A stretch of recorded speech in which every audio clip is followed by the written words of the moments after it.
daawadayaal ku soo dhawaada mar labaad iyo barnaamijkeeni waa kuma laacib ee aan ugu talagalnay inaan ku soo ururino taariikhda xidigaha soo maray kubadda cagta Somaliland 1991 oo ah muddo hadda laga joogo dhowr iyo 20 sano ama 30 sano in ku dhow waxaa Hargeysa Stadium ka bilaabmay tartankii ugu horeeyay ee loo qabto naadiya Serie A naadiyadaas oo tiradoodu ay ka badneyd dhowr iyo 10 kooxood qaabka tartankaasi u dhacay wuxuu ahaa qaabka loo yaqaan liiga ama horyaalka taasi oo macnaheedu ay ahayd in kooxda ku guuleysata ay noqonayso kooxda ugu dhibcaha badan xilligaas inuu ognahay kooxuhu ma ay haysan dhaqaale ku filan manay haysan qalab ku filan oo ay ku ciyaaraan balse tayada ciyaartooyga ka soo qayb galay ayaa ah tayo aan weligeed la ilaabi doonina waxaa nasiib u helay ciyaartii ugu horeysay in lagu bilaabo taariikhda kubadda cagta Soomaaliland laba naadi oo la kala oran jiray Guryo Sameeye Iftiin maanta waxa aynu aad ugu faraxsanahay inuu inagala soo qayb galay mid ka mid ah ciyaartooyga ka qayb galay ciyaarta lagu furay ciyaaraha Somaliland isla mar ahaantaana ahaa difaaca dhinaca midig ee kooxda Guryo Sameeye Axmed Cali Faarax Maday ku soo dhaw barnaamijka bismillaahir rahmaanir rahiim waan dhawey khadar walaal inta aynan bilaabin tartankaasi caynku u dhacay waxaan doonayaa inaan aad waxoogaa iskiin baro taageerayaasha ina daawanaya ee kubadda cagta xiiseeya ee jecel bal inay wax ka ogaadaan Maday taariikh nololeedkiisii iyo sidoo ciyaaraha ku bilaabay iyadoo inoo dambeyn doonto sidaad ciyaaraha ku soo gashay in yar waxaad nooga taabataa taariikhdaadii hore bismillaahir rahmaanir rahiim horta magacayga soo sheegtay waa Axmed Cali Faarax lagu naanayso Maday waxaan dhashay 1969 waxaan ku dhashay magaalada Hargeysa kuna soo barbaaray ilaa heer dugsi sare haddaan ka hadlo taariikhda kubadda cagta iyo nolosheedu sahayd waxaan ka soo bilownay ama aan ku soo bilownay xaafadda la yiraahdo Jameeca Weyn oo xaafadda aan ku dhalanay marka koox baan ahayn Jameeca Weyn la yiraahdo in fact anagoo aan magaalada Hargeysa koox yar oo waqtiga aynigeyga leeg aanay jirin oo habaysan ama nidaamsan runtii wana laga yaabi jiray waxaan ahayn dad yar oo dhisan oo dariiskoogii waxooga soo iibsada oo magac kule magaalada Hargeysa ama da'deeda ama jiilka markaana la midka waxa in fact haddaan ka yar xuso waxa kooxdana soo raaci jirtay ama aanu isku qaab ciyaareedkaan ama aan isku qaab diyaar garowgeyga aan isku mid ka ahayn waa kooxduna ku ciyaartay magac Sheekh Madar oo reer Sheekh Madar ahayd marka magac lagu ciyaari jiray bariga waxa uu magac xaafadeed waayo waxa la haadee halkan imika deegaanna academic waxa la yiraahdo ma jirin xaafadan waa academic ahay marka haddaan ka tilmaamo ragii bariga rag quleena qaban jiray ama aanu aad u ciyaartin waxa ahaayeen Sheekh Madar ay ka mid ahaayeen ciyaartay badan oo kaydiyo Subeer Salaan gudoomiyaha gacan libaaxiyo nin la yiraahdo Allahumma salli ala sare loo oran jiro imika halkan isna ka ciyaara odayaasha la ciyaara inta badan Soomaad garan adu rag badan oo casabriya ku jiray Sheekh Madar marka haddaan kaaga tilmaamo waxa maan kaaga soo qabto kooxdeedii rag badan oo intan dambe dhowr sagaashamaadkeen kubadda barnaamijkeenu inta badan ku saabsan yahay ka qayb qaatay kubaddeeda kamid ah kooxdeeda الله مساعدك على سبيل العباد ودفاعي وحنا وحين أنا جو أحمد علي فرح يني لو نشري فوس جاب أما فوس أحمد رامي كان إنجليز كتشوجا الله مساعد حيرين اللي راتش بوت تشوجا مختار عبد الله إسماعيل وسني لردن تشوجا أدو أنت حسب دفاعي وبدنا دحدة واحد لو شايتري مرحوم عجو الله يرحمه أحمد شارب عدي عجا نيل لو نشري وقت جاست تمات كنا لو صدري حلك قبل كهرجيسة السجوا لو صدري مجلسة dagaalkii ka dhacay sidii gaabuush labadoodba dhaxda gaabuush baa la qaban jiray libaax ala saad sorry libaax wuxuu ahaa waqti dambuha tii dambaan galay raaliga hada Said Ali Faarax walaalkay ahaa Shabcaan Dubaabin la oran jiray ala saad Maxamuud Qambi oo dhinto dagaalka CCT ku dhintayna baal buu ahaa adu rag badan oo noocaas ah ayay kooxda Jameecadan ku soo aasasay kubadda amaan halkan ka soo bilownay aasaaska hore marka in fact horta guriga marka la dhisay sida Soomaalidu tiraahdo haddaan seeska laga soo hagaajin xag ama faa'iido ma yeesho ama raandis ma yeesho marka kubaddeeda horta marka hore base-ka hore ayaanu ka soo dhisnay in fact runtii marka horta taariikhda kubadda saasaan ku soo bilaabay kooxda Jameeca Weyn oo xilligaas ka dhex muuqatay kooxaha da'diina magaalada Hargeysa intaa kadib waxaan ognahay xilligaa hargeysa naadiya seera ay may jirin ama seera b sida muqdisho ka dhici jirtay may jirin marka ciyaartooygu xaafadda ka soo baxo meesha koobaad higsan jiray waa heer gobolna waxaa loo marji ciyaaraha iskuullada iyo degmooyinka marka inkastoo aan filayo marka da'daadu inay runtii aad boo yaray haddana kuu suurto gashay inaad ka qayb gasho ciyaaraha degmooyinka ama iskuulladaba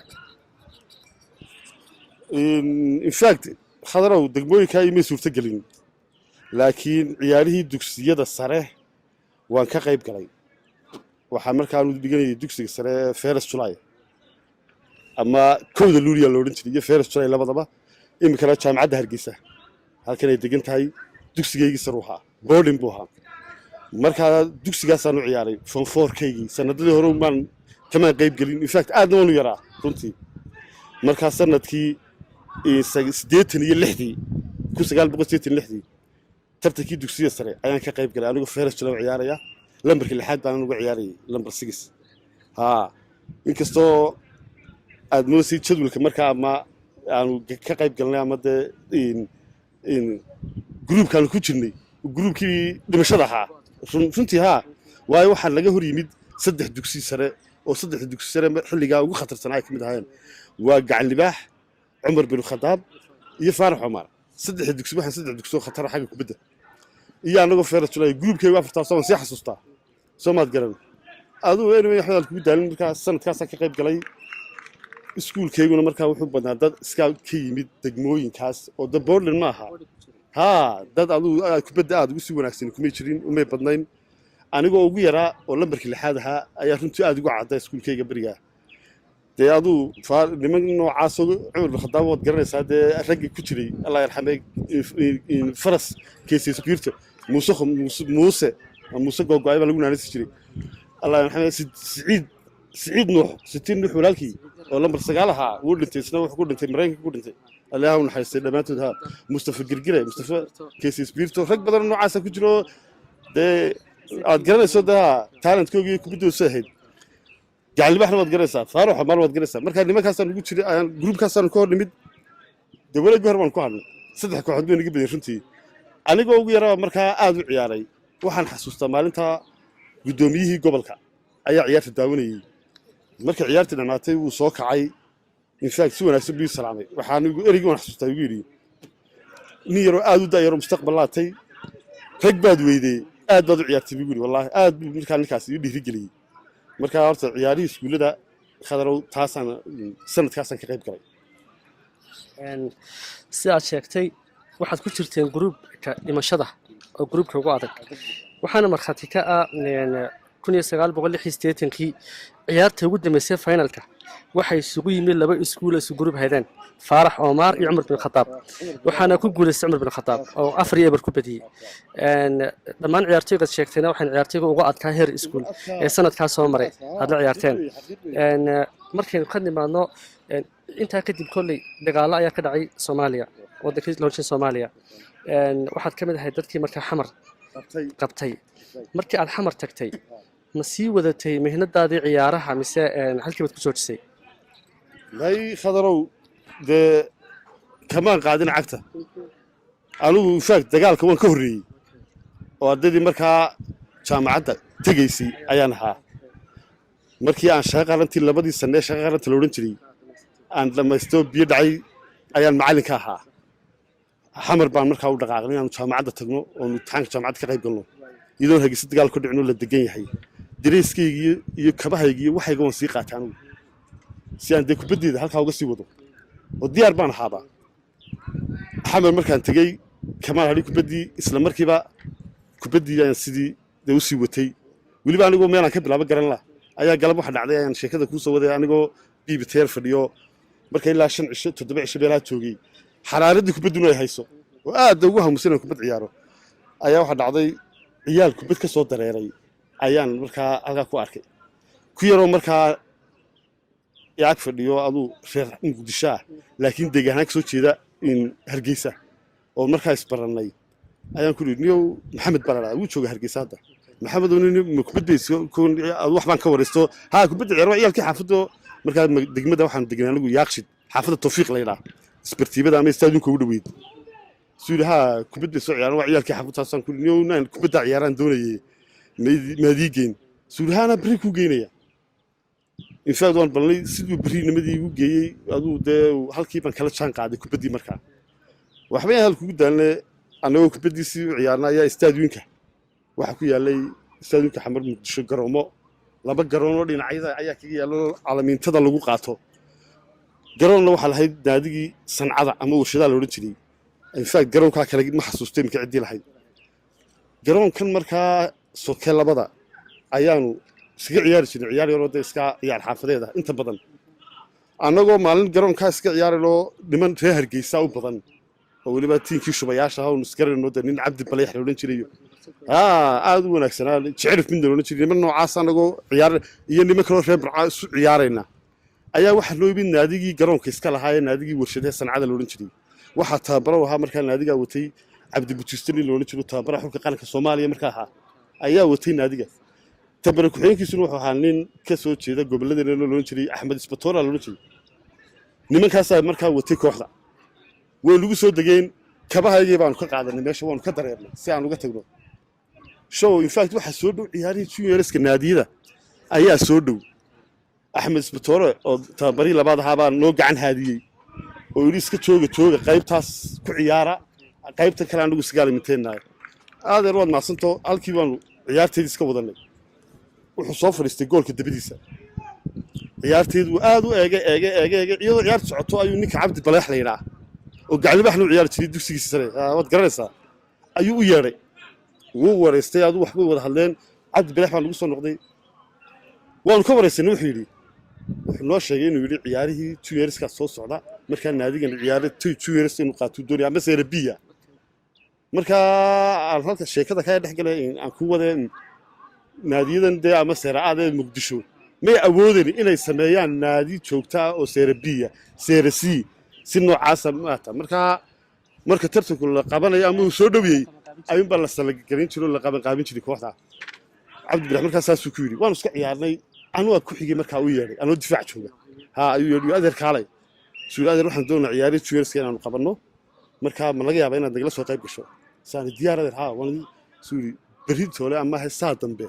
ayaa la bilaabayaa isxorayn bay odhan jiray markaa isxorayn selectionkii noo kaali halka garoonkeennin hay baan idhi show waxaa laga sii daayay markaa raadioga laga sii daayay ogeysiiska waar halkii waxay isugu yimid mataqaanaa 150 wax gaadha oo ciyaartooy oo dee muqdisho oo dhan ka yimid ayaa isugu yimid garoonkii dee koox qura 40 ciyaartooy ayaa loo baahanyay 150 bay wallaahi halkii baana lagu bilaabay maalintaa aduu sheekadaan kuu soo koobay aduu maalinta sidii aanu u ciyaaraynay waxa iyagu kayd waad garanaysaa iyo siciid nuux sitiin nuux walaalkii saddexdeeda ayaa reer waqooyi ku soo hadhnay ama wax reer hargeysa dadkii kale maalin boqolaa la dirayey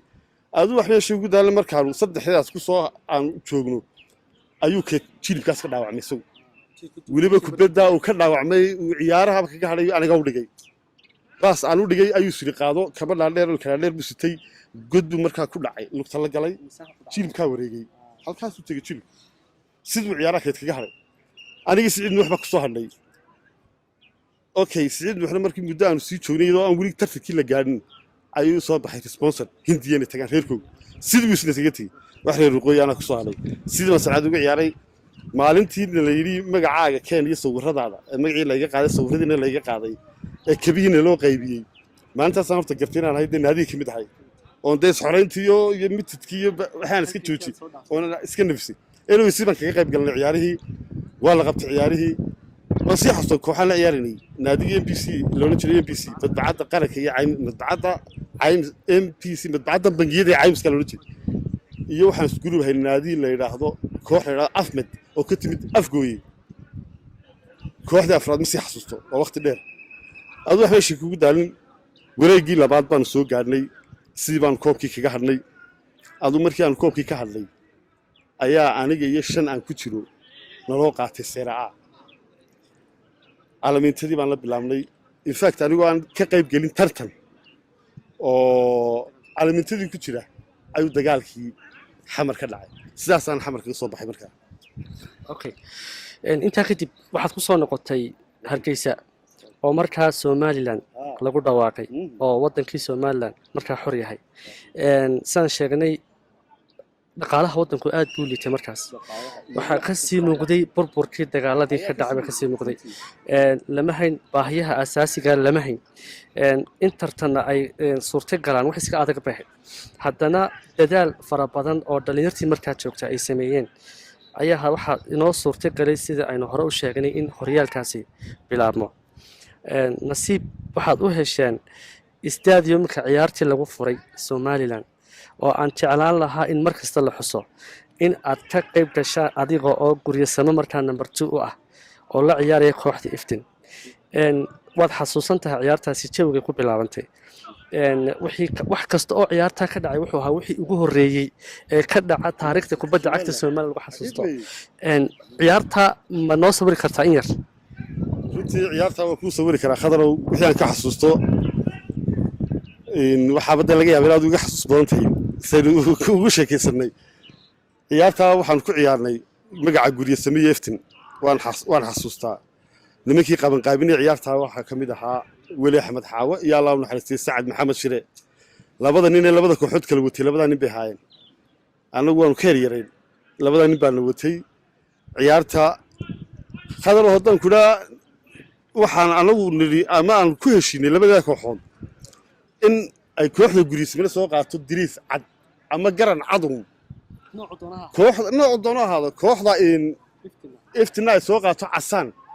war qaar baa gacmo dheere cad soo qaatay hadday doonaan ama gacmo dheere cas waayo ma jirin dee diriis gaa ama diriis lagu ciyaaro wax waddanka markaa la soo noqday burburuska ahaa